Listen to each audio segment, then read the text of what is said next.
We are back, and today we're going to be talking about what your first round draft pick is going to be worth in a rookie redraft. Now, this is for Dynasty Elite players. We're going to have tons of content for non-Dynasty Elite players, Dynasty Elite players, both of them.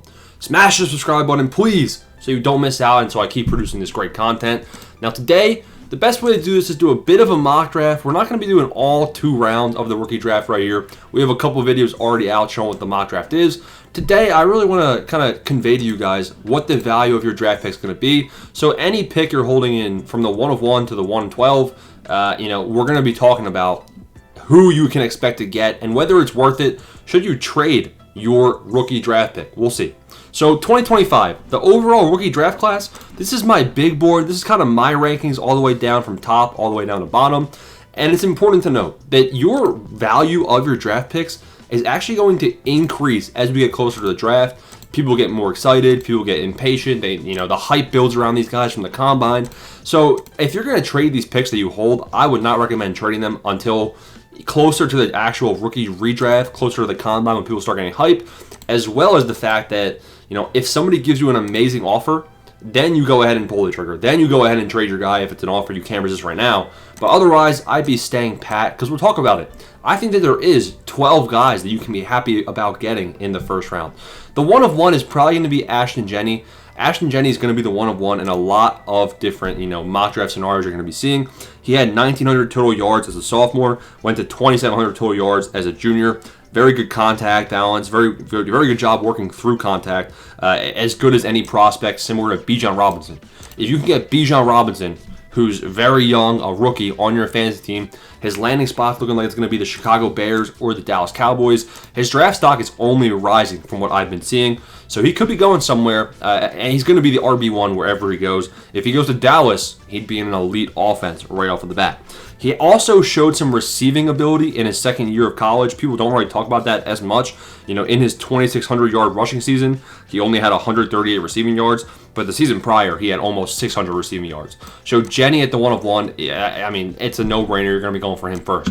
Omarion Hampton is kind of my next guy on my big board. It's close between him and Ted McMillan. But Hampton, I feel like the running back class is so good, and there's a couple alpha running backs. Hampton is one of them after Jenney. He had 1,660 rushing yards. He had 373 receiving yards. So this is a guy where he's going to be good in a PPR scheme. His change of direction worries me a little bit. But besides that, you're going to be getting a guy who figures to be a very good NFL prospect, and he's going to be somebody that's going to be the running back 1 on his team. Pick number 3. You can figure to get the alpha receiver in the draft or one of these alpha running backs. So if you're the 1 of 1 all the way through the 1 of 3, you're sitting pretty right now. Ted McMillan is that Drake London type receiver. He's going to stretch downfield. He's very fast. He's very tall. He's got good hands. He had, 1,400 receiving yards in 2023, had 1,300 receiving yards in 2024, 10 touchdowns 2023, 8 touchdowns 2024. This is a guy where he's going to be the wide receiver 1 or 2 on his team. He's going to be picked in the top 10 of the NFL draft. It's just a matter of what's his landing spot, because I've seen a lot of people linking him to the New Orleans Saints. If he goes to the Saints, he'd kind of be the wide receiver 2 behind Chris Olave to start, I believe. But depending on where he goes, man, he definitely could be somebody that rises up the board, maybe a little bit ahead of Omarion Hampton. So if you're holding one of these top 3 picks, these are the guys you can expect. Looking at the 1 of 4. The 1 of 4, you kind of have your choice. It's not as easy. It's not as obvious as to what you should do. And you also don't really get that satisfaction of knowing you got somebody who's a stud. You're going to get a stud, but it's not as guaranteed as one of these top 3 guys. Caleb Johnson, we'll put him at the 1 of 4. He's kind of that third running back. He's maybe a tier below Genty, maybe slightly below Hampton, but he could also be just as good, man. He had 1,500 rushing yards in 2024, had 188 receiving yards. He wasn't used as a receiver in his first 2 seasons. He wasn't really used as a running back either, but then they gave him a bigger role in the reception game. He had 22 catches, 188, and 2 touchdowns. So this is a guy that he can do it all. Oh, we're showing another thumbnail. But Caleb Johnson at the 1 of 4, you'll be satisfied with it. You want to see where his landing spot is going to be before you definitely go ahead and draft him here. He grinds between tackles, picks up additional yardage, very good vision. At 1 of 4, good pick. Now the 1 of 5, you can go Luther Burden, and you're happy with it because of the hype. He's a 5-star recruit. He's going to be drafted in round 1 of the NFL draft. Now, probably the later half of round 1, but still. This guy had a very good season in 2023 with 1,200 receiving yards and 9 touchdowns. He had a down year in 2024, only 676 receiving yards and 6 touchdowns in a bad offense. Missouri took a big step back in 2024, and that's kind of responsible for his down year. He's a 5-star recruit, and the hype was around him coming out of high school. He had one good year, but besides that, it's a bit concerning. Let's see how he tests out in the combine, see what his landing spot is. People are linking him to the Broncos. That would be a wild landing spot because Bo Nix looked really, really good. You're still happy. If you're top 5 pick, you're very happy with any of these guys. Now looking at the 1 of 6, I'm still happy. 1 of 6, I'm getting Quinshon Judkins. It's going to take some good NFL players that are currently established to get me to trade the 1 of 6. This guy's probably going to be the running back 2 on a team to start, have to earn the running back 1 role, but I can see this guy getting some snaps pretty quickly. In 2022, when he was the lead back, he had 1,600 rushing yards and 130 receiving yards. 2023 and 2024, he was splitting the backfield, so he was just below 1,000 yards rushing in 2024. He was splitting it with this guy right here, Trevion Henderson. But Judkins has shown that he is an elusive running back. He can get between the tackles. He hasn't had as much receiving upside as some of these top 3 running backs higher above him. So that is a bit of a downside, but if you get him at the 1 of 6, be happy about it. The 1 of 7, Tyler Warren. This is maybe my favorite spot to be drafting is the 1 of 7, because if you can get Tyler Warren, I think that you are going to be a very happy camper, man. He had 1,200 receiving yards in 2024 going against Big Ten teams. He had 8 touchdowns. He had 218 rushing yards. You're not just getting a receiver, you're also getting a running back, a wildcat-type quarterback. He had 4 rushing touchdowns. People are saying he might go to Sean Payton and be the next Taysom Hill. Oh, wait, I'm the one saying that because I could definitely see it happen. People are saying he might go to Matt Stafford and the Rams. That would be a great landing spot as well. It seems like his draft stock has been rising. So if you're top 7 pick, you're getting somebody pretty solid. Now, picks 8 and on, I'm a little bit, and we have a bit of a running back right here. I got to stop changing these slides. But at the 1 of 8, I'm going to probably say that Cam Ward and Shedeur Sanders are fallers. If you are the 1 of 8, 1 of 9, and you're a quarterback needy team, go ahead and get him. But honestly, we talked about this in a different video already. The rushing upside that Jalen Milroe gives is a lot higher. I think Jalen Milroe's ceiling is potentially higher, just as high as Cam Ward, Shedeur Sanders, because he showed that he has a lot of rushing upside. I think he had like 12 rushing touchdowns in his final season, or something crazy, some crazy amount of rushing touchdowns Jalen Milroe did. So I would be more likely to take one of these guys off on the board and then take Jalen Milroe in the second round.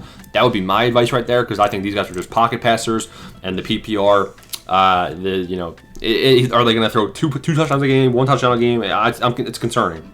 And the landing spot too. So I'm going to say 1 of 8, expect Trevion Henderson. Solid running back right here.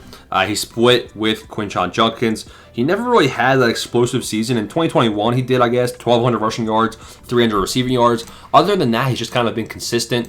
I do think he has a bit more receiving upside than Judkins, maybe less rushing upside. I am concerned that people might use him as a third down running back rather than a first, second down. So you can see how the upside of these guys has kind of been falling as we get on the board, besides Tyler Warren.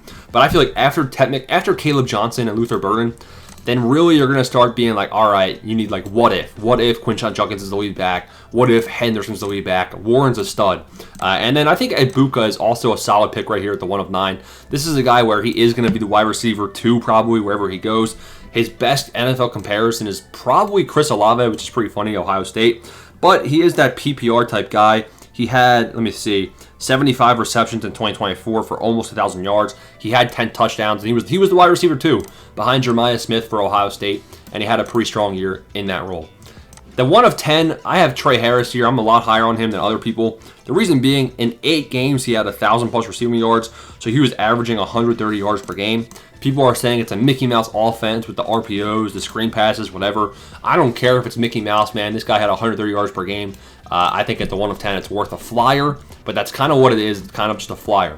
Now, the 111, this is where there's a tier drop-off. The people left, I'm not as excited about. A lot of people are excited about Colston Loveland. I'm not that guy who's excited about Colston Loveland. Ollie Gordon would be kind of my next flyer, I guess. He had a bad 2024 season. He only had 800 rushing yards and 179 receiving yards. But in 2023, he had 1,700 rushing yards and 330 receiving yards. So he was the GOAT of 2023 and a bum in 2024. So it's kind of, it's not exciting. It's all right. And then the 1 of 12, I mean, you can go one of the quarterbacks. I'm not going Travis Hunter because he's getting 10 snaps on an offensive game.